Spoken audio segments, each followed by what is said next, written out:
नमस्कार दोस्तों, स्वागत है आपका स्टडी फॉर सिविल सर्विसेज में।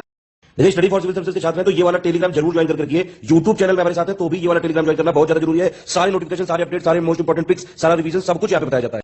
Hello everyone, my name is Saurabh Singh. Welcome to this new initiative. UP PCS GS mains के सिलेबस को क्वेश्चन आंसर फॉर्मेट में कंप्लीट कर रहे हैं। अभी हम करंट अफेयर्स के भी क्वेश्चन दे रहे हैं, उसके साथ साथ यूपी के भी मैंने आपको कई क्वेश्चन दिए हैं। कमेंट सेक्शन में कई लोग लिख रहे थे, प्लीज़ आप सारे वीडियोस देखिए। यूपी के मैंने कई सारे क्वेश्चंस दिए हुए हैं और भी जो क्वेश्चन है यूपी के वो मैं देता रहूँगा, ठीक है। स्टडी फॉर सिविल सर्विसेज की जो प्रोग्राम चल रहे हैं उनकी जानकारी के लिए इन नंबर्स पे कॉल करिए। कमेंट सेक्शन में आप पूछ रहे थे कि पेड ग्रुप्स के बारे में जानकारी चाहिए, इन नंबर्स पे कॉल करिए, यहीं से आपको सारी चीज़ें पता चलेंगी, ठीक है। और फ्री टेलीग्राम चैनल ज्वाइन करिए ताकि जो पिक्स वगैरह के थ्रू रिवीजन करवा रहे होते हैं सर, उसका आपको इससे फ़ायदा मिलेगा। क्वेश्चन नंबर 1, सिविल डिफेंस क्या है, नागरिक सुरक्षा क्या है, what are its roles and objective, इसकी भूमिका और उद्देश्य क्या है। इस सिविल डिफेंस आपके जीएस 3 में यूपी वाले टॉपिक में लिखा हुआ है, ठीक है। नेक्स्ट क्वेश्चन है, the diversity of Indian society is so much is to such an extent that it is perhaps unknown in any other world's greatest civilisation. मतलब भारत की समाज में जो विविधता है वो शायद ही दुनिया की किसी महान सभ्यता में मौजूद है। इस तरीके का क्वेश्चन पूछ रहा है कि आपको बेसिकली जो आपकी डाइवर्सिटी है ना, यूनिटी इन डाइवर्सिटी जो हम बात करते रहते हैं, उस पर बात करनी है। अब यहाँ पे आपके दिमाग का जांच ये है कि कितने डायमेंशन आप डाइवर्सिटी के बता सकते हो, कितने सारे आप आयाम बता सकते हो, ठीक है। क्वेश्चन नंबर 3 है, what has caused crippling of dispute settlement body of WTO। देखिए WTO का एक बहुत इंपॉर्टेंट ये क्वेश्चन है कि अभी इस समय जो वहाँ की एपेलेट बॉडी है, जो एपेलेट मतलब जहाँ आप अपील करते हो, तो उस बॉडी ने फंक्शन करना बंद कर दिया है। तो रीज़न आपसे पूछ रहा है कि क्या ऐसा कारण रहा है कि ये बंद हो गई बॉडी, क्यों ये काम अपना नहीं कर पा रही है, क्या कारण ऐसे रहे हैं और इसकी वजह से क्या समस्या आएगी, ठीक है। नेक्स्ट क्वेश्चन है, नैतिकता और धर्म के बीच में क्या संबंध है। ऐसे कई क्वेश्चन यूपी पीसीएस यूपीएससी में पूछता है कि एथिक्स को अलग अलग चीज़ों से जोड़ के, जैसे हम एथिक्स और लॉ पढ़ेंगे, एथिक्स और लॉ कैसे रिलेटेड हैं, एथिक्स और रिलीजन आज हम पढ़ रहे हैं, ठीक है। एथिक्स और पॉलिटिक्स, क्या पॉलिटिक्स अलग रास्ते पे जा रही है, एथिक्स अलग रास्ते पे जा रही है, या दोनों एक रास्ते पे जा रहे हैं, ठीक है। तो इस तरीके से कई सारे वो लोग पूछते हैं। मॉरलिटी और एथिक्स, ये भी एक एग्जाम्पल है, एक क्वेश्चन है, ठीक है। तो आज का हमारा क्वेश्चन है कि धर्म और नैतिकता के बीच में क्या संबंध है, उसको आपको स्पष्ट करना है। क्वेश्चन नंबर 1, सिविल डिफेंस क्या है, what are its roles and objectives. देखिए बहुत स्टैटिक पार्ट है क्वेश्चन के बारे में, इसके बारे में कुछ सुने रहेंगे तो एक ठीक ठाक आंसर लिख देंगे। ये 8 नंबर वाला पूछने की आशंका है जो आपको 150 वर्ड में लिखने होते हैं, है ना, 150 या 125 वर्ड में लिखने होते हैं। तो उतना ही ज्ञान बस रखना है अपने पास कि क्या है, क्या काम करती है, दैट्स इट। और क्यों अभी पूछा जा रहा है, कोविड के टाइम पे इनका बड़ा इंपॉर्टेंट रोल देखने को मिला है, लॉकडाउन के टाइम पे, इसलिए पूछा जा रहा है अभी, ठीक है। तो civil defence is a type of volunteer force designed to deal with immediate emergency conditions. यह एक प्रकार की स्वयंसेवी बल है जो आपातकाल स्थितियों से निपटने के लिए डिज़ाइन की गई है। स्वयंसेवी मतलब क्या है, एक तो आपकी पुलिस है, एक ये सिविल डिफेंस है। सिविल डिफेंस जब आप ज्वाइन कर लेते हैं तो मतलब ये रोज़ की ऐसी कोई नौकरी नहीं है कि आप हर रोज़ पुलिस के तरीके से आपको रोज़ जाकर के एक फिर पुलिस चौकी आपको कोई मिली हो या वहाँ पे आप ड्यूटी दे रहे हो, या फिर आपको मतलब उस तरीके के कमांड को स्ट्रक्चर उस तरीके का आपको यहाँ नहीं देखने को मिल रहा है। बेसिकली आप अपनी नॉर्मल ड्यूटीज़ अपनी जो लाइफ की काम कर रहे होते हैं। अब जैसे एक टीचर हो तो आप टीचर भी हो सकते हैं और सिविल डिफेंस भी आप ज्वाइन कर सकते हो, ठीक है। इस तरीके का एक सिस्टम है। तो ये वॉलंटियर्स होते हैं। आइडिया बस ये समझना है कि क्या काम है इनका। इनका काम कुछ इस तरीके का है कि एक सिचुएशन ऐसी आ सकती है जब पुलिस, आर्मी या ये जितने भी हमारी ट्रेडिशनल तरीके हैं सिक्योरिटी के, इनके अलावा भी हमें कुछ लोगों की और ज़रूरत पड़े जो कम्युनिटी से होने चाहिए, समाज से हों। ऐसे लोग जो वॉलंटियर लोग होते हैं, जो स्वयं सेवी टाइप के लोग होते हैं, खुद एंथुजियास्टिक पीपल्स होते हैं, ये लोग सिविल डिफेंस को ज्वाइन करते हैं। जैसे अभी कुछ दिन पहले सिविल डिफेंस दिल्ली, इसका एक फॉर्म आया था, तो इसको फिर कुछ लोग इसको मतलब अप्लाई करते हैं और इसको ज्वाइन करते हैं। इसमें आपको ऐसा कुछ होता है कि जैसे कोविड के टाइम पे जब लॉकडाउन लगा था तो बहुत सारी इसेंशियल सर्विसेज जो थी सबसे इंपॉर्टेंट तो ये था कि लोगों के बीच में अवेयरनेस, कि मास्क पहनिए सर, और क्या करना है क्या नहीं करना है। तो जो ऐसे लोग थे जो रोड पे लोगों को आज भी सतर्क कर रहे हैं, ये लोग जैसे कहीं आग लग गई तो वहाँ पे पहले सिविल डिफेंस के लोग पहुँच जाएंगे। सिविल डिफेंस मतलब उसी भीड़ में से कोई एक है जो सिविल डिफेंस पहले उसने ज्वाइन कर रखा है और वो अपनी इस ड्यूटी को फिर फॉलो करने लग जाता है। ठीक है, ये सिविल डिफेंस के लोग होते हैं। आप अपनी नॉर्मल लाइफ भी फॉलो कर रहे हो, लेकिन उसी के साथ साथ आप सिविल डिफेंस से भी जुड़े हुए हो। हिस्टोरिकली क्या, civil defence policy of government of India, GOI मतलब गवर्नमेंट ऑफ इंडिया, भारत सरकार की जो नीति थी वो 1962 तक ये थी। 62 में क्या होता है, भारत चाइना युद्ध होता है। तो 1962 तक ये थी कि वो स्टेट गवर्नमेंट पे बता रहे होते हैं, स्टेट गवर्नमेंट को, सेंट्रल गवर्नमेंट, की भाई ऐसा कुछ होना चाहिए, ये अच्छी चीज़ है, इसके क्या क्या फ़ायदे हैं, इस पर हम फोकस कर रहे थे। 1962 की लड़ाई होती है। लड़ाई में इनकी क्या नाम है, हमको ये समझ में आता है कि अगर ऐसी कोई फोर्स हमारे पास होती, सिविल डिफेंस फोर्स टाइप, तो हमारे यहाँ जो एक मोरल डाउन हो रहा है लोगों का, उसके लिए कुछ, अगर सच में सिविल एडमिनिस्ट्रेशन मतलब DM, DSP, SP, इन लोग की कोई तरीके की मदद करनी है, इन सब केसेस में एक सिविल डिफेंस टाइप कुछ अगर होता, कोई अर्थक्वेक आ गया है, तो यहाँ पर बड़ा अच्छा रहता हमारे लिए सिक्योरिटी के लिए, इंटरनल सिक्योरिटी के पर्पज़ से। तो फिर सिविल डिफेंस पॉलिसी जो 1962 तक बहुत ही कन्फाइंड थी, सिर्फ ये बताने के लिए कि क्या इसके फ़ायदे हैं, 1962 के बाद इसके रोल में कुछ चेंजेस करने की ज़रूरत महसूस हुई। 1968 1968 में CD एक्ट यानी कि सिविल डिफेंस एक्ट 1968 पारित किया जाता है। ठीक है, और ये बताता है कि एक कॉर्प्स होनी चाहिए, मतलब जैसे पुलिस होती हैं, उनका एक स्ट्रक्चर होता है पूरा डिफाइंड, और पुलिस भर्ती होती है, उसी तरीके से सिविल डिफेंस कॉर्प्स होनी चाहिए। जो सिविल डिफेंस से जुड़े हुए लोग हों, इसका पूरा एक ऑर्गेनाइजेशनल स्ट्रक्चर आपको तैयार करना है। यहाँ एक नंबर लिमिट सेट की गई कि इतने नंबर तो हमारे पास सिविल डिफेंस के पर्सनल होने ही चाहिए। तो बेसिकली ये सब हुआ। ठीक है, 2010 में इसको अमेंड किया गया और इनके रोल्स में कुछ वृद्धि की गई। ठीक है, जैसे अब इनके रोल में यही कहीं कहीं केमिकल अटैक हो जाता है, बायोलॉजिकल, रेडियोलॉजिकल या न्यूक्लियर, इसको CBRN कहते हैं। एक ही वर्ड इसके लिए हमेशा यूज़ होता है कि कहीं CBRN अटैक अगर होता है तो ऐसे केसेस में भी सिविल डिफेंस वालों को कुछ ट्रेनिंग वगैरह दी जाती है कि ऐसे केसेस में तुरंत कैसे हेल्प पहुंचानी है लोगों को। हमसे आपसे ये उम्मीद नहीं की जाती कि हमारे पास ये टेक्निकल नॉलेज होगी, कहीं लड़ाई हो रही है या कहीं पर आग लग गई है, कहीं कोई अर्थक्वेक आ गया, तो हमें कैसे रिस्पॉन्स करना चाहिए। हमारे पास ट्रेनिंग नहीं है, हमारा जो कॉमन सेंस काम करेगा हम कर सकते हैं, लेकिन सिविल डिफेंस को कुछ ट्रेनिंग दी जा रही है। उनको पता है कि स्पेसिफिकली क्या करना है, किस अथॉरिटी को अप्रोच करना है, कैसे क्या करना है, इवैक्यूएशन कैसे करना है, समझ रहे हो आप। तो ये वाली चीज़ सिविल डिफेंस को इसलिए बनाया गया। इनके रोल में मैंने बताया कि 2010 के अमेंडमेंट के बाद, 2010 के संशोधन के बाद इनके जो रोल हैं उसमें कुछ वृद्धि की गई। उसमें क्या, CBRN अटैक्स जो होते हैं, CBRN की कोई घटना होगी उसमें ये कैसे रिस्पॉन्स करेंगे, तो अब ये CBRN में भी साथ आएंगे। डिजास्टर कोई होता है उसमें भी आएंगे, अर्थक्वेक होता है तो भी आएंगे।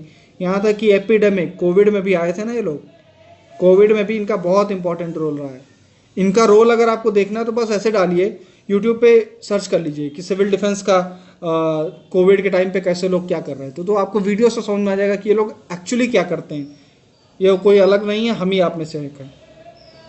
ठीक है, no although the act is applicable on whole country but organisation is raised only in areas and zones which are tactically and strategically considered more valuable from enemy attack point of view। बड़ा लंबा लिख दिया।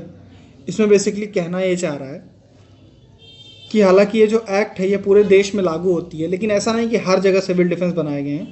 कुछ कुछ zone के बनाई गई हैं, जोन, कुछ क्षेत्र ऐसे बनाए गए हैं। क्षेत्र किस बेसिस पे डिसाइडेड है, जहाँ पर मान लीजिए ऐसा हो सकता है कि यहाँ पे अटैक के चांसेस ज़्यादा हैं, फॉरेन एनिमी के अटैक हो सकते हैं, तो स्ट्रेटेजिकली सामरिक रूप से अगर उस जगह का महत्व है तो वहाँ पर सिविल डिफेंस को क्रिएट किया जाएगा। ठीक है, अब जैसे दिल्ली में सिविल डिफेंस क्रिएट किया गया है, उसी तरीके से अच्छा मुझे मिला नहीं कहीं पे कि यूपी में सही में किया गया कि नहीं किया गया। अगर किसी को इसके बारे में जानकारी हो, यूपी की एक्ट वगैरह के बारे में, या यूपी में कहाँ है सिविल डिफेंस, किस तरीके से ऑर्गेनाइजेशन स्ट्रक्चर क्या है, ज़रा बताइएगा। ठीक है, दिल्ली का तो मुझे पता है।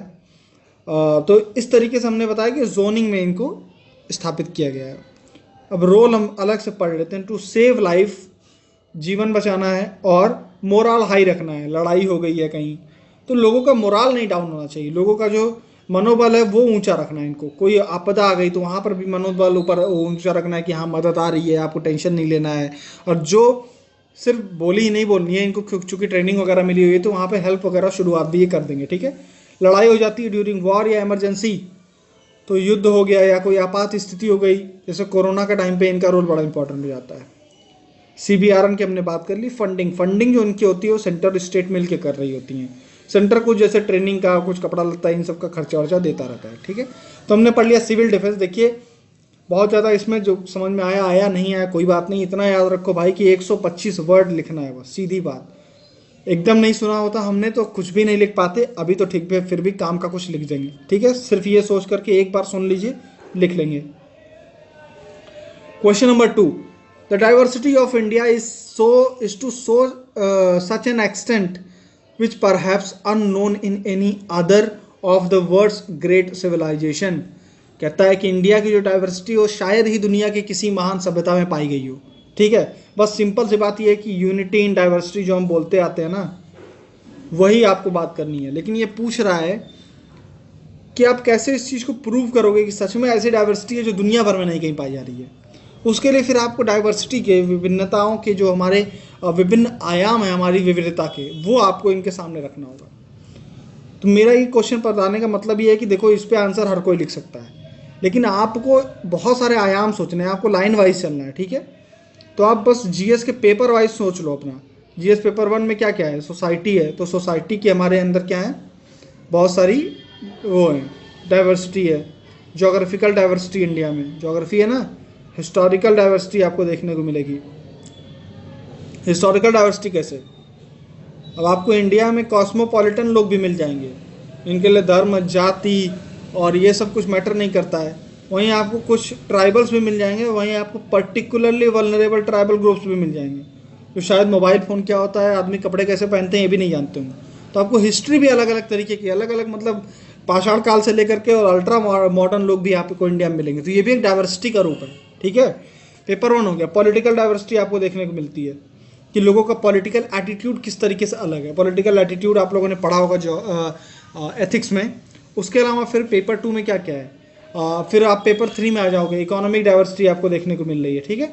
फिर इस तरीके से फैमिली के लेवल पर जो डाइवर्सिटी देखने को मिल रही है आपको, कॉस्मोपॉलिटन जो ग्लोबलाइजेशन की वजह से क्या अंतर आ रहा है, ये सारी चीज़ें हैं बेसिकली। तो कहते हैं इंट्रोडक्शन देखिए लिखना हो तो बहुत अच्छा है, इस तरीके से शुरू कर सकते हैं आप कि the diversity of Indian society can be considered as a mosaic. Mosaic आपने देखा होगा, मान लीजिए एक पच्चीकारी जो होती है, मतलब कह लो कि एक शीशे का, आपने कई लोगों ने देखा होगा यार, एक शीशे का मान लो गुलदस्ता है, उसमें छोटे छोटे शीशे, अलग अलग रंग के शीशे लगा करके ये गुलदस्ता बनाया गया है, अलग अलग रंग के मान लो पत्थर लगा के बनाया गया है, ठीक है। तो अब ये गुलदस्ता बनाने में आज की डेट में ये सारे जब पत्थर लग गए तो एक गुलदस्ते का रूप देते हैं, तो ये तो खूबसूरत लग ही रहा है। लेकिन ये एक एक रंग, एक एक पत्थर का भी बड़ा इंपॉर्टेंट रोल है, क्योंकि आप ध्यान से देखोगे तो ये अपने आप में भी एक अलग कला है, अपने आप में भी एक खूबसूरती या एक आर्ट है। तो पूरी इसका बातचीत का मतलब ये है कि इंडिया की सोसाइटी भी ऐसी ही है कि हम एक साथ मिल करके ऐसे सब इंडियन दिखते हैं, तो हमारी तो एक अलग पहचान है ही, अलग कल्चर है ही। लेकिन जब हम अलग अलग देखते हैं, धर्म के बेसिस पे, लैंग्वेज के बेसिस पे, कल्चर के बेसिस पे, डांस के बेसिस पे, फेस्टिवल के बेसिस पे, खान पान के बेसिस पे, तो भी हमारा अलग अलग कल्चर जो है बहुत ही खूबसूरत है। तो ये कहता है कि हम एक तरीके के मोज़ैक हैं। मोज़ैक में यही है कि साथ में भी हमारी एक खूबसूरती है और अलग अलग भी हमारी एक खूबसूरती है। तो हम अलग अलग का ये मतलब नहीं कि हम अलग हो जाएंगे तो खूबसूरत रहेंगे, इसका ये मतलब ये है कि हमारा इंडिपेंडेंट जो हमारा एग्जिस्टेंस है वो भी बहुत इंपॉर्टेंट है, और वो सारे इंडिपेंडेंट एग्जिस्टेंस एक साथ मिलके एक यूनिक कल्चर बनाते हैं इंडिया का, जिसको हम कहते हैं यूनिटी इन डाइवर्सिटी, ठीक है। मेरी बात शायद ना समझ में आ रही हो, फिर से इसको पढ़ेंगे तो समझ में आएगी। पढ़ते हैं एक बार कि diversity of Indian society can be compared to a mosaic where different element come together to form a piece of art. Different element come together to form a piece of art, yet every color has its independent contributions too. ठीक है, भारतीय समाज की विविधता की तुलना एक पच्चीकारी कला से की जा सकती है, जहाँ विभिन्न तत्व एक साथ मिलकर एक खूबसूरत कला का निर्माण तो करते ही हैं, फिर भी हर रंग का अपना एक स्वतंत्र योगदान भी है। तो किसी एक को कम ज़्यादा नहीं समझना है और सब एक साथ मिलके एक अलग यूनिटी निकालते हैं, ये है। ठीक है। अब देखते हैं डाइवर्सिटी के अलग अलग किस किस लेवल्स पे मिलती हैं।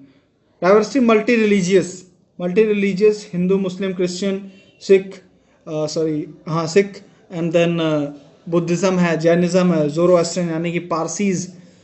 तो मतलब 4 रिलीजन तो इंडिया में ही डेवलप हुए। इसमें जब मैंने यहाँ नहीं लिखा है, लेकिन आप जब बात करोगे तो मल्टी रिलीजियस जब आपने लिख दिया तो आप लिखोगे कि 4 रिलीजन तो भाई इंडिया के ही देने हैं। इस तरीके से कर करके आप चीज़ों को आगे बढ़ाओगे, ठीक है। फिर अगर आपको डेटा याद है कि कितना % कौन सी वो सब हैं, क्या नाम है, रिलीजियस ग्रुप्स हैं, तो वो फिर दिखा देगा कि हाँ डाइवर्सिटी इस तरीके की है। दूसरा आप बात करोगे मल्टी एथनिक और मल्टीपल रेसेस हैं। रेसेस जैसे अलग अलग द्रविडियंस पाए जाते हैं, आर्यंस हैं, ठीक है। इस तरीके से एक रेसेस का डिवीज़न है। एक अलग है जैसे मंगोलाइट्स भी हैं, जो ये तिब्बतन पीपल या फिर नॉर्थ ईस्ट के हमारे भाई लोग हैं, तो ये लोग क्या ये मंगोलाइट रेस से जुड़ते हैं, ठीक है। साउथ इंडियन जो द्राविडियंस हैं, ऑस्ट्रेलॉइड भी इंडिया में पाए जाते हैं। तो ये रेशियल क्या नाम है डाइवर्सिटी ऑफ इंडिया है। मल्टीलिंगुअल, अब ये तो बताने की ज़रूरत नहीं है। लोग कहते हैं कि हर 100 किलोमीटर पे 30-40 किलोमीटर पे बोली बदलती है, भाषा बदलती है, ये आपको पता है। और इसके बेसिस पे आप लैंग्वेजेस के बेसिस पे आपको स्टेट्स देखने को मिल रहे हैं अलग अलग, ठीक है। तो ये सब आप बात कर सकते हो। फिर लैंग्वेज में बात करते हो, उसमें आप कल्चरल लैंग्वेजेस के बारे में बात करोगे, ठीक है। जो आपकी ट्रेडिशनल कल्चरल लैंग्वेजेस हैं उनके बारे में बात करोगे। डाइवर्सिटी सोशल इंस्टीट्यूशंस में क्या क्या मिलती हैं, सामाजिक जो हमारी संस्थाएं उसमें भी कुछ डाइवर्सिटी मिलती है। ऐसे सामाजिक संस्थाएं क्या क्या हैं, फैमिली एक सामाजिक संस्था है, मैरिज एक सामाजिक संस्था है, रिलीजन भी एक तरीके से समाज में, ठीक है। तो फैमिली के लेवल पे आपको क्या क्या मिलता है डाइवर्सिटी। फैमिली देखिए कई तरीके की हो सकती है। एक तो डाइवर्सिटी आप ये बोलोगे कि जॉइंट फैमिली और एक न्यूक्लियर फैमिली, ये तो बहुत इजी चीज़ है, ये सब लिखेंगे।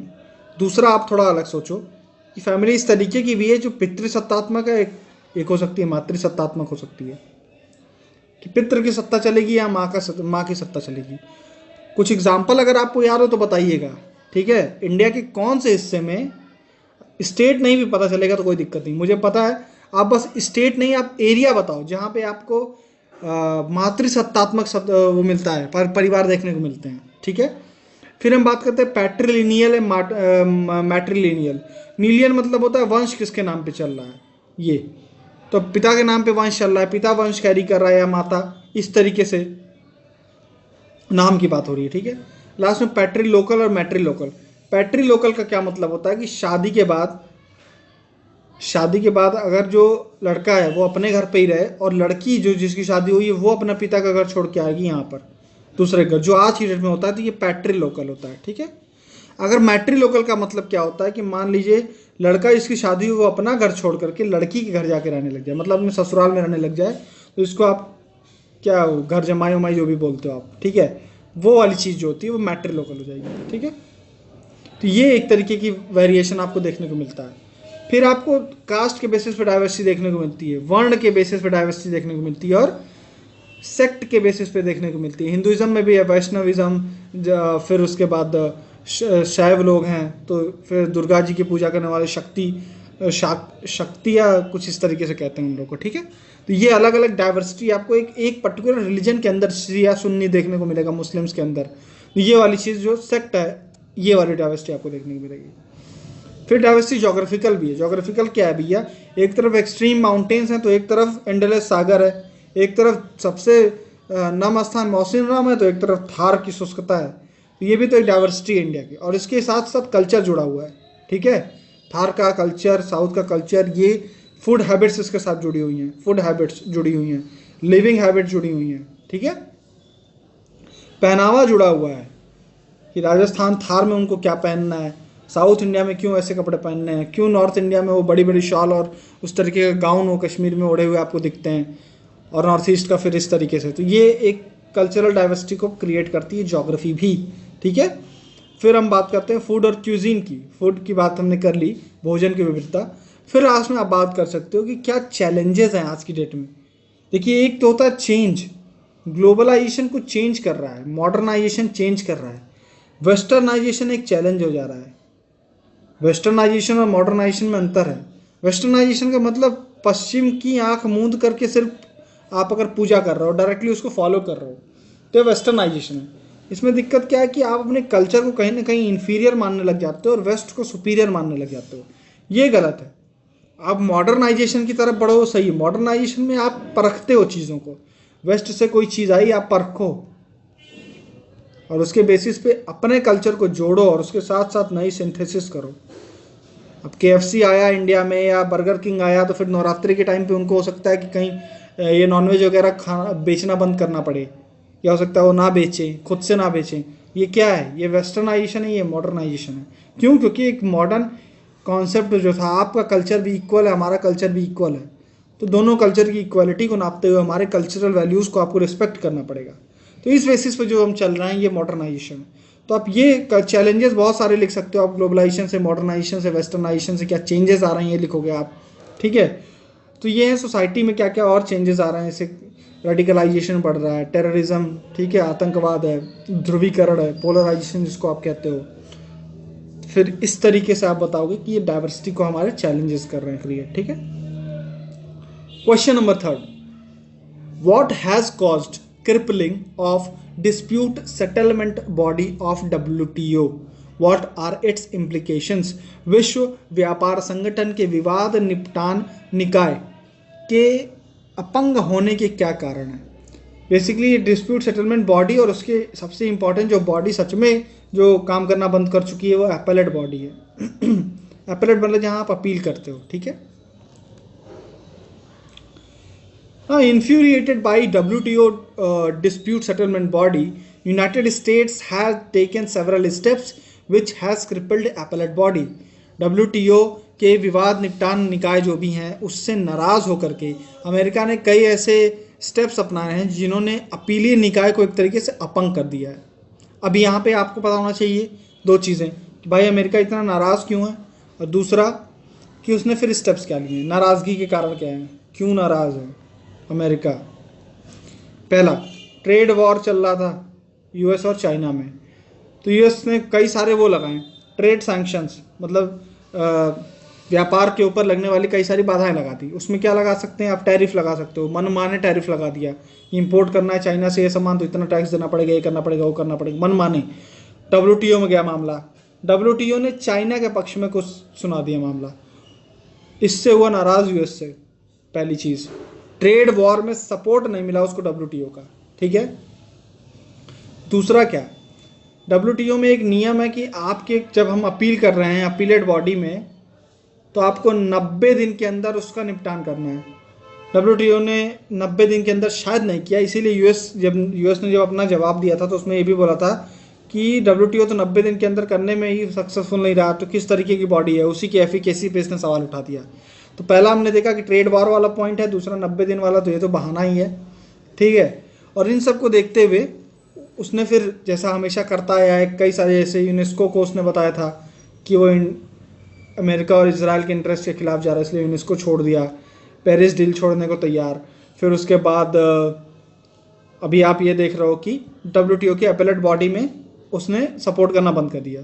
अब यूएस का इंपॉर्टेंस क्या है, यूएस बहुत सारा पैसा दे रहा होता है किसी भी ऑर्गेनाइजेशन को, तो उसका जाना बड़ा मैटर करता है, तो वही उसने किया, उसने फंडिंग देना बंद कर दिया, किसको?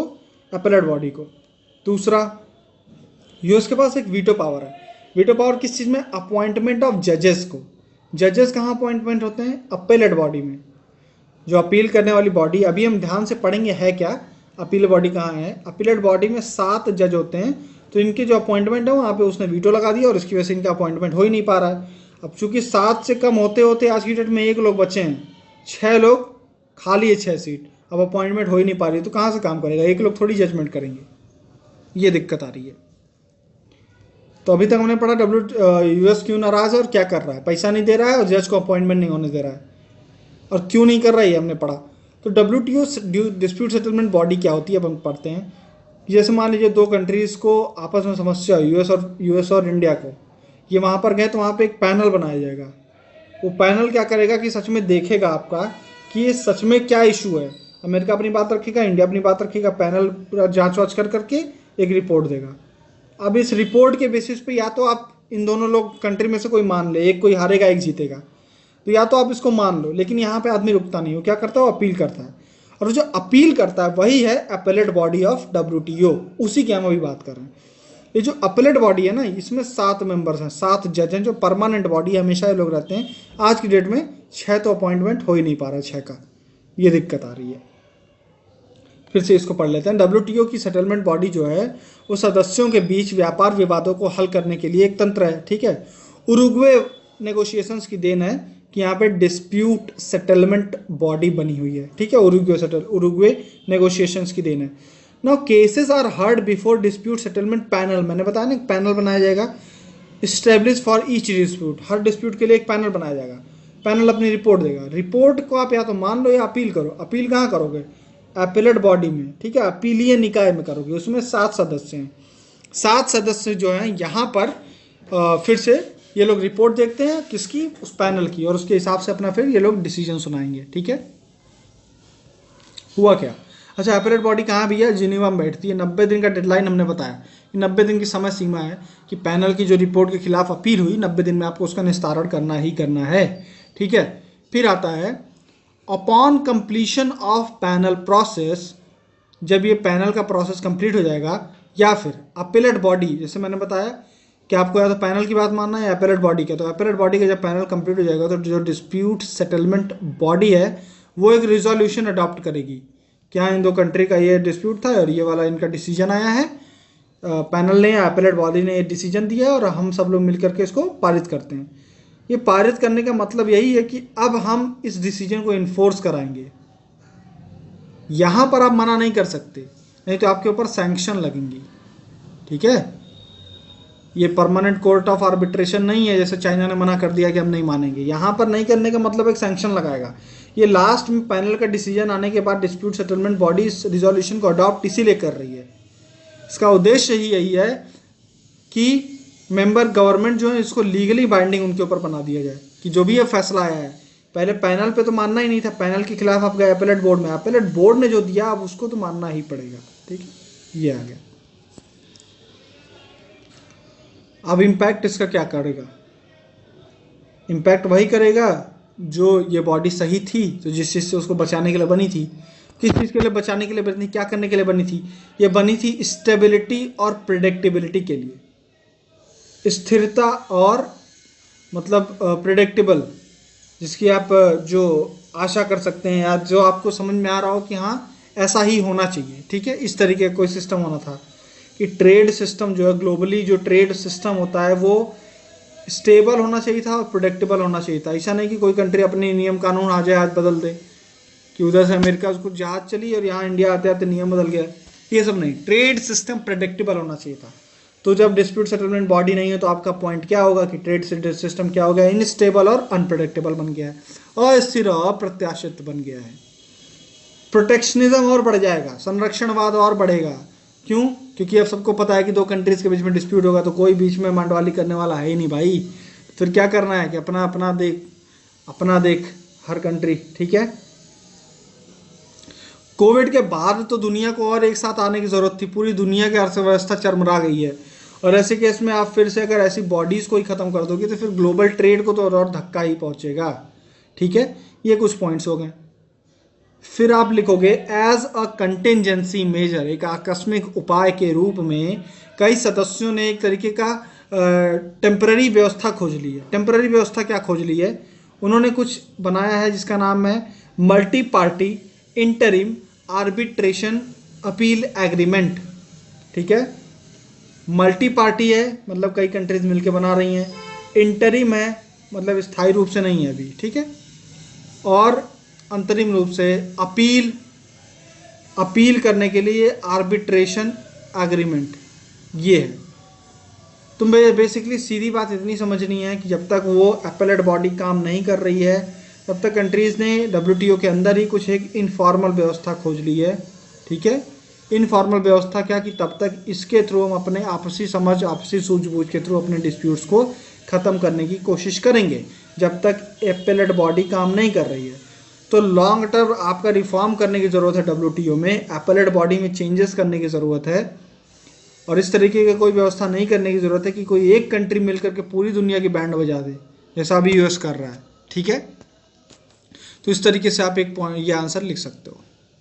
क्वेश्चन नंबर 4 है, एथिक्स और रिलीजन के बीच में आपको जो रिलेशन है उसके बारे में बात करनी है। नैतिकता और धर्म में क्या रिलेशन है? क्या दोनों एक साथ आ रहे हैं? दोनों अलग अलग दिशा में जा रहे हैं? दोनों के उद्देश्य सेम हैं या अलग हैं? एक तो ये सोचने का तरीका हो गया कि आप ये सोचो कि सच में उद्देश्य के बेसिस पे। दूसरा आप सोचो कि आज की टाइम पे कहाँ जा रहे हैं, क्या एक जगह जा रहे हैं या अलग अलग जा रहे हैं, तो कैसे अलग जा रहे हैं, कुछ एग्जाम्पल देने हैं। फिर आपको लास्ट में कंक्लूजन या सोल्यूशन या जो भी आप कह लो, उसमें क्या बताना है? उसमें आपको बताना है कि आज की डेट में ये जो विसंगति देखने को मिल रही है धर्म और नैतिकता के बीच में, उसको कैसे आप कन्वर्जेंस लाओगे। ठीक है, मतलब ये जो जो जो इनके अंदर निगेटिविटियाँ हैं, कमी है, उसको कैसे ख़त्म करके आप एथिक्स के आसपास धर्म को लेके आओगे। ठीक है, तो कहता है both ethics and religion aim to regulate nuances of human behaviour in order to give right direction to human conduct. नैतिकता और धर्म दोनों ही मानव के आचरण को सही दिशा देने की कोशिश करते हैं। चूंकि मानव के आचरण को सही दिशा देना है, इसीलिए वह मानव के व्यवहार को क्या करना चाहते हैं? विनियमित करना चाहते हैं। मुझे आपके डायरेक्शन, आपके एक्शन को पॉजिटिव रखना है, इसीलिए मैं आपके हर एक एक्शन को क्या करूंगा? रेगुलेट करूंगा। इसीलिए धर्म ये तक बताता है कि किस दिन क्या खाना है, क्या नहीं खाना है ना? कब काम करना है, कब नहीं करना है, किस चीज़ को धर्म में सही माना गया है, किस चीज़ को रॉन्ग माना गया है। तो धर्म आप ये देखोगे कि शादी करनी है तो शादी किस किस विधा से होनी चाहिए। ठीक है, फिर बच्चा अगर पैदा हो रहा है तो उसमें उसकी लाइफ की बड़ी इंपॉर्टेंट, मुंडन कब होना है, फिर अन्नप्राशन, अन्नप्राशन मतलब पहली बार जब अन्न खिलाया जाता है बच्चे को, ये चीज़ें हैं। फिर वो जब पढ़ने के लिए जाएगा तो ब्रह्मचर्य, ये सब जो चीज़ें हैं, ये क्या है? ये ह्यूमन के एक्शन को रेगुलेट कर रहा है। तो मैं ये कहना चाह रहा हूँ कि धर्म जो है, रिलीजन और एथिक्स, नैतिकता, ये दोनों ही एक ही काम कर रहे हैं। अभी फिलहाल जो हम बता रहे हैं, इनका एम क्या है? ह्यूमन के एक्शन को रेगुलेट करो। क्यों? ताकि इसमें पॉजिटिविटी लाई जा सके। ठीक है, both aim to achieve the highest good, that is summum bonum. Summum bonum के बारे में हम बात कर चुके हैं पहले की वीडियोस में। ठीक है, लास्ट क्या है? Although religion has profound influence on ethics but both are not the same. कहता है कि मानते हैं कि धर्म का नैतिकता के ऊपर बहुत गंभीर प्रभाव है, बहुत ही ज़्यादा प्रभाव पड़ता है, लेकिन क्या दोनों सेम हैं? नहीं, दोनों सेम नहीं है। पहले हमने बताया ऊपर कि हाँ ठीक है, कुछ हद तक सिमिलर हैं, लेकिन सेम नहीं कह सकते आप। तो जब आप कह रहे हो कि सेम नहीं है तो फिर बताओ आगे कैसे क्या करना है। तो कहता है तब कोर प्रिंसिपल, जो मुख्य प्रिंसिपल है, मुख्य सिद्धांत है या मूल सिद्धांत किसी भी धर्म के हैं, वह कुछ हद तक नैतिकता के आसपास में घूमते हैं। जैसे हिंदुइज्म क्या सिखाता है? वसुधैव कुटुंबकम, कि पूरी दुनिया ही आपका परिवार है। तो जैसे आप अपने परिवार के प्रति प्रेम रखते हो, परिवार के लिए त्याग तक करना जानते हो, उसी दुनिया के लिए भी त्याग करो। दुनिया के इंटरेस्ट के लिए भी अपने आप को अगर त्यागना हो, जो कहते हैं आत्मोत्सर्ग, वो भी करना हो तो आप रेडी रहो। तो वसुधैव कुटुंबकम बहुत ही डीप फिलॉसफी है ये। ठीक है, तो ये कहते हैं कि वसुधैव कुटुंबकम। तो हम ये कोशिश कर रहे हैं इस्टेब्लिश करने की कि किस तरीके से रिलीजन जो है वो एथिक्स के आसपास में है। एथिक्स क्या बोलता है कि ह्यूमैनिटी हर जगह रिस्पेक्टेबल है, हर जगह ह्यूमन की वही वैल्यू होनी चाहिए। और आपका रिलीजन भी क्या सिखा रहा है? वसुधैव कुटुंबकम। तो आप कहोगे कि हाँ, रिलीजन और एथिक्स एक साथ दिख रहे हैं। दूसरा, धर्म और कर्म की बात गीता करता है। इसी धर्म कर्म की बात घुमा फिरा के कौन करते हैं? कांट। और वही कहते हैं कि यही एथिक्स है। ठीक है, सत्यमेव जयते। और आपको भी पता है कि एथिक्स की बेसिस भी क्या है? ट्रूथ है। तो रिलीजन भी बोल रहा है सत्यमेव जयते, रिलीजन भी एथिक्स को प्रमोट करने की कोशिश कर रहा है। इस्लाम बोलता है इक्वालिटी, सब इक्वल हैं, ब्रदरहुड की बात करेगा। क्रिश्चियनिटी वर्क एथिक्स की बात करेगा कि काम के प्रति आपकी, काम मतलब जो आपका वर्क है, तो आपको अपने वर्क के प्रति कितनी वो होनी चाहिए और डेडिकेशन होना चाहिए। तो एथिक्स भी कहता है कि वर्क कल्चर की बात करता है एथिक्स भी, कि वर्क इज वर्शिप। ठीक है, रैशनैलिटी की बात करता है। एथिक्स भी कहता है कि दिमाग के बेसिस पे, रैशनैलिटी के बेसिस पे एक्शन को जज करो, किसी भी एक्शन को, किसी भी कार्य को अपनी तर्क संगतता के बेसिस पे जज करो और फिर देखो कि वह कार्य सही है या गलत है। तो जहां रिलीजन भी रैशनैलिटी सिखा रहा है वहीं एथिक्स भी कहता है रैशनैलिटी। जैनिज्म क्या कहता है? जैनिज्म बुद्धिज्म लगभग एक जैसे, नॉन वायलेंस, एथिक्स भी कहेगा आपसे नॉन वायलेंस। रिलीजन ये कहते हैं कंपैशन, कि आपके हिसाब से आपकी तरफ से किसी जीव की हत्या तो नहीं होनी चाहिए। एथिक्स भी कहेगा by compassion. Right knowledge, right faith, right conduct, आपका आचरण सही होना चाहिए, आपका विश्वास सही चीज में होना चाहिए और आपका ज्ञान भी सही होना चाहिए। ये कौन कह रहा है? ये बुद्ध जैनिज्म बता रहा है आपको, और यही चीज एथिक्स भी बोलेगा आपको, है ना। जब आपका ज्ञान सही होगा, जब आपका ज्ञान सही होगा, तो हमने पढ़ा एटीट्यूड में क्या क्या आता है, ए, बी और C. Attitude, affect, behaviour, cognition. Cognition मतलब नॉलेज। तो कहता है कि जब आपका ज्ञान सही होगा तो बाय डिफॉल्ट आपका बिहेवियर, आपका एटीट्यूड भी सही होगा। तो यहाँ से जुड़ा ना एथिक्स के साथ। फिर कहता है कि लेकिन प्रेजेंट टाइम में, आज की जगह, आज की दुनिया में हमें क्या देखने को मिल रहा है? एक हमको डाइवर्जेंस देखने को मिल रहा है कि एथिक्स कुछ इस डायरेक्शन में जा रहा है, रिलीजन कुछ इस डायरेक्शन में जा रहा है। कैसे? दुनिया भर के एग्जाम्पल पढ़ें, इंडिया का ले लो, दुनिया का ले लो। आईसिस कहता है कि हम इस्लाम के जो बेसिक प्रिंसिपल्स हैं उनको एस्टैब्लिश करने की कोशिश करते हैं, और तरीका आपने क्या अपनाया है? टेररिज्म। आपको इस्लाम एक धर्म को इस्टेब्लिश करना है, धार्मिक चीज़ों को इस्टेब्लिश करने की बात आप करते हो और कर रहे हो वायलेंस के थ्रू। तो एथिक्स तो इधर ही कहीं रह गया और आप अपने धर्म को इधर लेके आ गए, टेररिज्म और वायलेंस की तरफ। बेसिकली आप क्या कह रहे हो कि रिलीजन और एथिक्स में बड़ा अंतर देखने को मिल रहा है। हिंदुइज्म में अब वो वैलेंटाइन डे के दिन ऑरेंज कपड़ा बड़ा पहन के पार्क में जाकर के लोगों को पीट रहे होते हैं, है ना। वो लोग क्या कर रहे होते हैं? वो बेसिकली कर रहे हैं कि हम अपना इंडियन कल्चर, हिंदू कल्चर जो है वो इस्टेब्लिश करने की कोशिश कर रहे हैं। एथिक्स भाई इसकी परमिशन नहीं देता है। एथिक्स के हिसाब से ह्यूमन्स इक्वल हैं, ह्यूमन रैशनल है, ह्यूमन के पास तर्क संगत है, उसके पास दिमाग है, वो सोच सकता है कि उसको किसके साथ रहना है, किसके साथ नहीं रहना है।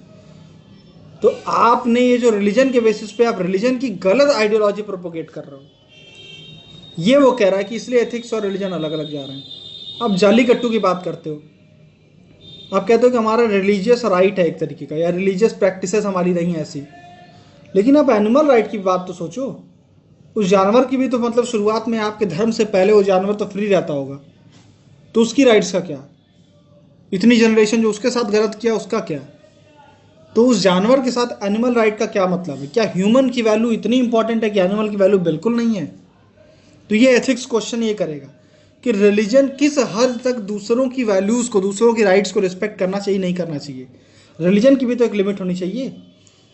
आप बोलते हो सबरीमाला में आप मतलब मैं बोल रहा हूँ बहुत ब्लेटेंटली, शायद किसी को बुरा लगे, लेकिन आप रिलीजन में आप एक रिलीजियस प्रैक्टिसेस आपकी हैं कि हमारे धर्म की कुछ प्रैक्टिसेस हैं, लेकिन ये धर्म की प्रैक्टिसेस को एक मतलब आज की डेट में एक टेस्ट करने की ज़रूरत है। किस चीज़ के बेसिस पे टेस्ट करने की ज़रूरत है?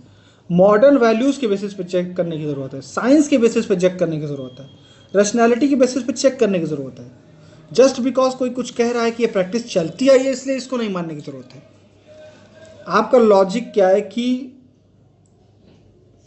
जो ये गॉड हैं इनकी सेलिबेसी मतलब इनका जो ब्रह्मचर्य है ये इफेक्टेड हो जाएगा इफ़ वेमेन, जो मेंस्ट्रुएटिंग विमेन्स हैं उनका प्रेजेंस होता है यहाँ पर इस मंदिर में। तो ये देखिए ये बिलीफ है, ये आपकी मान्यता है। मान्यता का कोई साइंटिफिक बेसिस नहीं होता है, मान्यता को आप क्वेश्चन नहीं कर सकते हो। लेकिन फिर आपको एज अ सोसाइटी ये सोचने की ज़रूरत है कि क्या हमको इसी तरीके से चलना है या हमको सच में रिलीजन और एथिक्स के बीच में एक सामंजस्य इस्टेब्लिश करना है। क्योंकि एथिकली तो साफ साफ दिख रहा है कि आप जेंडर के बेसिस पे डिस्क्रिमिनेशन कर रहे हो, आप महिलाओं को ही मना कर रहे हो, वो भी एक पर्टिकुलर एज की महिलाओं को मना कर रहे हो। तो जेंडर बेस्ड डिस्क्रिमिनेशन एथिक्स कहता है। रिलीजन क्योंकि बेसिस है, बिलीफ के बेसिस पे, उसको आप क्वेश्चन नहीं कर सकते हो, ठीक है। फिर ट्रिपल तलाक आप बोल ये सकते हो कि रिलीजियस प्रैक्टिस है हमारी, तो हमारी सेकुलर राइट्स हो गई।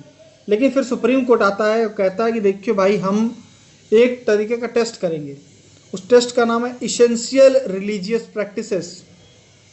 सुप्रीम कोर्ट ये कहता है कि हर एक रिलीजन में कुछ ऐसे कोर वैल्यूज होते हैं रिलीजन के। जैसे उसने कहा कि जैसे हमारे कॉन्स्टिट्यूशन के बेसिक स्ट्रक्चर है ना, कि कॉन्स्टिट्यूशन में 1000 चीज़ें हैं, लेकिन एक बेसिक स्ट्रक्चर है जिसको नहीं चेंज करना चाहिए, क्योंकि वो चेंज कर दिया तो फिर उस कॉन्स्टिट्यूशन का मूल रूप खत्म हो जाएगा। उसी तरीके से सुप्रीम कोर्ट कहता है कि हर धर्म का भी, हर रिलीजन का भी एक इसेंशियल प्रैक्टिसेस है। अच्छा, वो बहुत इंपॉर्टेंट है उस रिलीजन का, वही भावना, वही फॉर्म मेंटेन करने के लिए जिस फॉर्म में उसको बनाया गया है।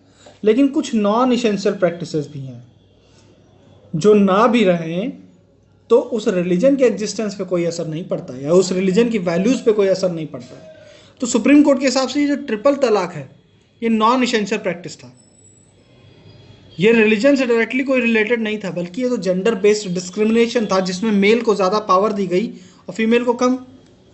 ठीक है, तो उनके हिसाब से ये नॉन इसेंशियल प्रैक्टिस रहा। तो मैं क्यों बता रहा हूँ कि नॉन इसेंशियल और इसेंशियल प्रैक्टिस, बेसिकली एक तराजू का काम करना चाहिए कि अगर आपको ऐसे सोसाइटी प्रोग्रेसिव बनना है तो आप, ये नहीं मतलब है कि आपको अपना कल्चर, आपको रिलीजन छोड़ देना, नहीं, लेकिन अपनी रिलीजियस प्रैक्टिसेस को एक नए तराजू पे तौलना भी है।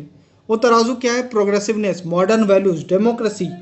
और डेमोक्रेसी का तराजू पर जब नापा गया तो फिर ट्रिपल तलाक क्या पाया गया कि भाई ये मेल की तरफ ज़्यादा झुका हुआ है, इसलिए इसको ज़्यादा हटाने की ज़रूरत है, और इसलिए सुप्रीम कोर्ट ने इसको हटा दिया। Same with Sabarimala.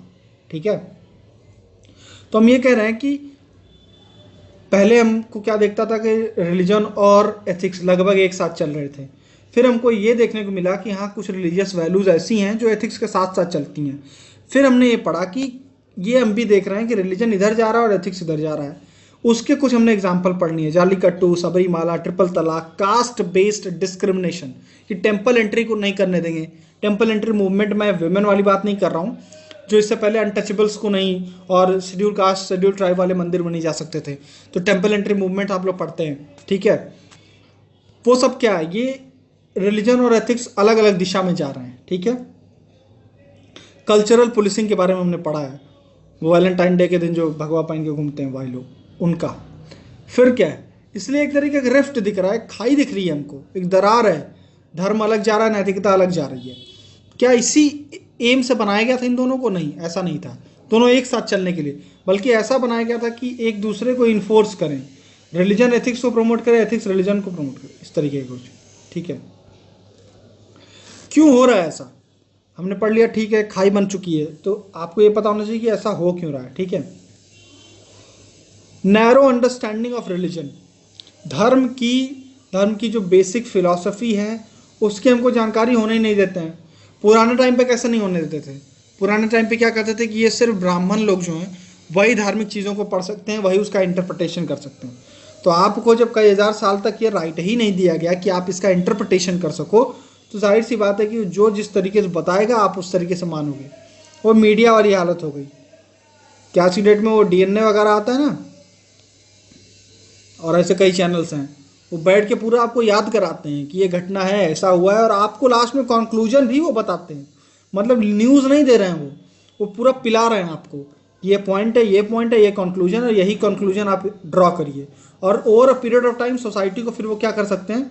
पोलराइज कर देते हैं, जो आपको देखने को मिल रहा है कि किस तरीके से पूरी कंट्री में मतलब लोग मीडिया के खिलाफ होते जा रहे हैं।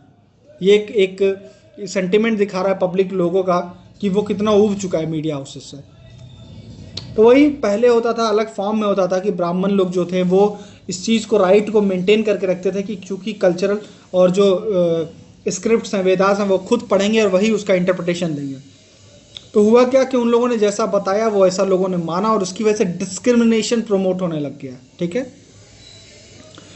तो आज की डेट में अगर इंडिविजुअल को ये राइट नहीं है कि वो रिलीजन को अपने हिसाब से इंटरप्रेट करे, अपनी फ्लेक्सिबिलिटी के हिसाब से देखे, तो जाहिर सी बात है कि ऐसे केसेस में रिलीजन और एथिक्स अलग अलग जाते हुए दिखाई देंगे आपको। हाँ, strong religious coefficient in society barring rationality, हमारी सोसाइटी में हर एक एक्शन रिलीजन से जुड़ा हुआ है, तो स्ट्रॉन्ग कोएफिशिएंट, ठीक है। हर चीज़ से पहले रिलीजन आ जाता है। कोई आप ऐसी चीज़ नहीं सोच सकते इसमें रिलीजन का कुछ करना धरना ना हो। तो बेसिकली इतना स्ट्रांगली जुड़ा हुआ है चीज़ों के साथ रिलीजन कि फिर उसकी वजह से भी इसका मिसयूज बड़ा आसान हो जाता है। ठीक है, कंक्लूजन आप क्या कर सकते हो इससे पूरी बातचीत से? अच्छा, एक और पॉइंट कि सोसाइटी में हमारे साइंटिफिक टेम्पर ही नहीं है, हम बिलीफ्स को क्वेश्चन करना जानते ही नहीं है। बिलीफ को क्वेश्चन करोगे तभी आप प्रोग्रेसिव बनोगे। अगर किसी ने पास्ट में बिलीफ को क्वेश्चन नहीं किया होता तो शायद आज भी सती चल रहा होता, तो शायद आज भी हमारे कॉन्स्टिट्यूशन में सती वगैरह को राइट दे दी गई होती। बेसिकली हमने आर्ट ऑफ क्वेश्चनिंग सीखा, और जैसा सोक्रेटिस हमने पढ़ा था, सोक्रेटिस क्या कहते हैं कि an unexamined life is not worth living. कैसी लाइफ जिसमें आप चीज़ों को क्वेश्चन नहीं करते हो वो जीने के लायक ही नहीं है। मतलब आपको क्वेश्चनिंग करनी चाहिए, वही है जो आपको एनिमल से अलग बनाता है। That is what makes you human. तभी आप रीजनिंग कर सकते हो, तभी आप कंक्लूजन ड्रॉ करोगे और उस बेसिस पे आप आगे बढ़ोगे, प्रोग्रेसिव बनोगे। तो हमारी सोसाइटी में इस चीज़ को प्रमोट नहीं किया जाता है, बल्कि आपको स्टेटस को रखने को मेंटेन किया जाता है कि जो है जैसा है वैसा रहने दो। तो ये वाला जब टेंडेंसी रहेगा ना स्टेटस को वाला, फिर आप प्रोग्रेस नहीं करोगे। तो फिर आपका एथिक्स और आपका रिलीजन अलग अलग ही जाएगा। ठीक है, अब ये हो गया कि आजकल कैसा चल रहा है। अब कंक्लूजन में भाई ये बताना है कि होना कैसा चाहिए। तो हम ये बोल रहे हैं हाँ ठीक है दोनों अलग अलग जा रहे हैं, लेकिन अगर दोनों अलग जा रहे हैं तो एथिक्स को क्या करना चाहिए, हमें कैसे कैसे इन चीज़ों को मैनेज करना है। तो हमें मैनेज यही करना है कि हमें सोसाइटी में रैशनैलिटी प्रमोट करनी है। एथिक्स का आंसर है तो ये सब लिखोगे। अब लॉ वगैरह भी लाओ, जैसे हमारे कॉन्स्टिट्यूशन में, कॉन्स्टिट्यूशन सेकुलर है तो सेकुलर वैल्यूज़ को प्रमोट करो आप। इंस्टीट्यूशन, लॉ, सिविल सर्विसेज, इसमें सेकुलरिज्म को प्रमोट करो आप। रिलीजन का रोल जो है वो कंस्ट्रक्टिव होना चाहिए, डिस्ट्रक्टिव नहीं होना चाहिए, ये करो आप। ठीक है, वैल्यूज़ और जो हमारी सोशलाइजेशन की इंस्टीट्यूशन है जैसे फैमिली, स्कूल, रिलीजन इटसेल्फ, इनको भी थोड़ा थोड़ा सेकुलर होना पड़ेगा। आप सबको इस तरीके से अपने अंदर वैल्यू चेंज करना पड़ेगा, तो जाकर के जो एक गैप बना हुआ एथिक्स और रिलीजन के बीच में वो कम होगा। और रिलीजन जो जिस उद्देश्य से बनाया गया था, जो पॉजिटिव वैल्यूज़ थी उसकी, जो रिलीजन की पॉजिटिव वैल्यूज़ हैं वो उसको फिर वो इन्फोर्स कर सकता है। ठीक है, इसीलिए फिर लास्ट में कंक्लूजन कहता है thus the aim of institution, thus aim to institutions should be to put some in such inconsistencies to the test of modern and progressive values।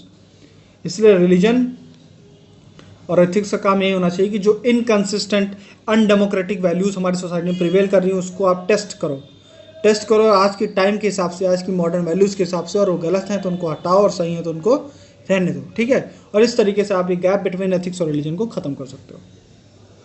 सो आज के लिए इतना ही। Thank you so much.